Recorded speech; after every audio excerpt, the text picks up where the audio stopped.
Ja, jamen jeg skal jo så lave et screencast over vejledning 12, som der består af 2 dele, hvor jeg først skal fremstille salmiak ud fra saltsyre og en vanlig opløsning af ammoniak, og dernæst så skal jeg undersøge, om spejderhavl indeholder salmiak. Først så bliver jeg så lige bedt om at give andre eksempler på anvendelse af salmiak, og der kunne man blandt andet sige salmiakspiritus, der bliver brugt i rengøring, men også sådan noget som neglelakfjerner og ja, og så videre. Lad os hurtigt springe videre til salmiak, som der jo har det her kemiske navn ammoniumklorid. Og det er jo sådan set en ionforbindelse, som der består af de her 2 ioner, ammonium og klorid, eller NH4+, og Cl-. Hvad sker der så i fremstillingen af salmiak? Vi har jo vores saltsyre, HCl, og vi har vores ammoniak, NH3, og de er begge to opløst i vand. Saltsyre, det er en stærk syre, og ammoniak, det er en svag base, så der sker en syre-base-reaktion mellem saltsyre og ammoniak. Det vi kan se her, det er saltsyre, den jo så afgiver en hydron, hvor vi får Cl-, og vores base, ammoniak, optager en hydron, og ud af det, der får vi så ammonium. De går så sammen i en i en ionforbindelse, så vi får ammoniumklorid, eller salmiak. Så står der,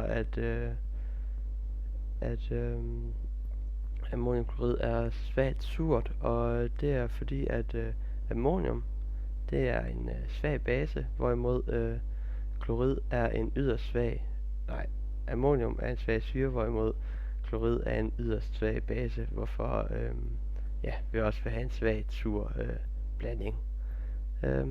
Hvad skal vi så gøre? Vi skal afmåle 25 ml 4 molær saltsyre, og dernæst komme ammoniakvand i, indtil vi har en blanding, som der giver en pH-værdi på 7, som vi så måler ved bare almindeligt pH-papir. Dernæst så skal vi så varme det op og inddampe salmiakken, vi jo forhåbentlig har fået lavet. Altså fjerne alt vandet.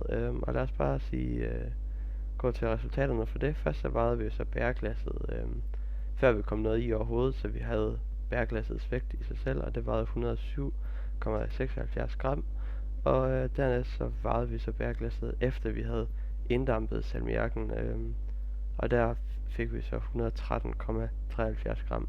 Og i efterbehandlingen, der er mit første opgave så at beregne det praktiske udbytte af salmiak, og det er sådan set meget simpelt ved at trække bæreglassets vægt fra bæreglassets vægt med salmiak, og ud af det der får vi så at vores praktiske udbytte af salmiak, det er 5,67 gram. Hernæst så skal jeg så beregne det teoretiske udbytte af salmiak, og for at gøre det bliver jeg simpelthen nødt til at først finde stofmængden af saltsyre, det er den eneste af mine stoffer, som jeg kender både en koncentration og en volumen af. Vi ved som sagt, som jeg også sagde i fremgangsmåden, at saltsyren den er 4 molær, hvilket vil sige, at der er 4 mol per liter saltsyre, og vi brugte så 25 ml eller 0,025 liter saltsyre, og det giver så, at der i blandingen er 0,1 mol saltsyre. Hvis vi så kigger på vores reaktionsskema, kan man så se, at forholdet mellem saltsyre og ammoniumklorid eller salmiak, det er 1 til 1, og derfor bliver der også nødt til at være 0,1 mol salmiak i produktet. Så for at finde massen, der bruger jeg den her formel her. Massen er lige med stofmængden gange molær masse, og det giver så, at vores teoretiske udbytte bør være 5,35 gram. Det er så lidt for lavt i forhold til vores praktiske udbytte, men det skyldes nok mest en del, at vi ikke har fået fået fjernet alt vandet, inden vi varede bærglasset igen. Så derfor ligger der nok også en lille smule vand i det resultat, vi har heroppe. Ja, dernæst så skal jeg undersøge spejderhavl og påvise salmiak i det, og det skal jeg gøre ved at henholdsvis påvise ammonium og påvise klorid.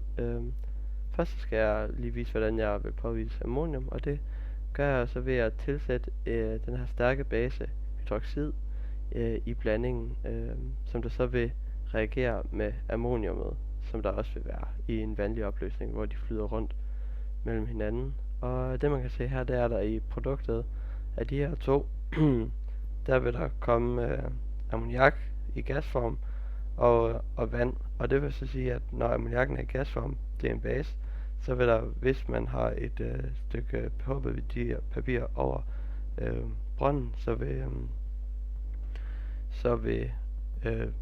pH-værdien blive basisk. Det vil altså blive blåt. Ved påvisning af klorid, der vil det bruger jeg sølje 1-ioner, som der vil danne en fældningsreaktion med klorid, altså danne et hvidt bundfald. Lad os bare se på resultaterne. Vi starter med påvisningen af ammonium, hvor vi har en positiv test, hvor vi kun har ammoniumklorid og natriumhydroxid. Der får vi en test på 10, og en negativ test, hvor vi kun har natriumhydroxid, der får vi 7, og det passer jo. Og hvis vi kigger på kloriden, der er det hvide bundfald i den positive test, og der skal heller intet i vores negative test. Hvis jeg kigger på vores eget salmiak, der får vi en basisk pH-værdi på vores eget salmiak, og vi får et hvidt bundfald ved klorid, ved påvisning af klorid, og derfor må vi så også sige, at vi har dannet ammoniumklorid, da vi har påvist begge ting. Derudover i spejderhavl, hvor vi bruger vores filtrerede væske af spejderhavl, der har vi så også der får vi også en basisk gas og et hvidt bundfald, så derfor må der også være ammoniumklorid i spejderhavlet. Så derfor kan vi altså konkludere, at der både er salmiak i vores eget salmiak og i spejderhavlet. Og ja, det var sådan set det.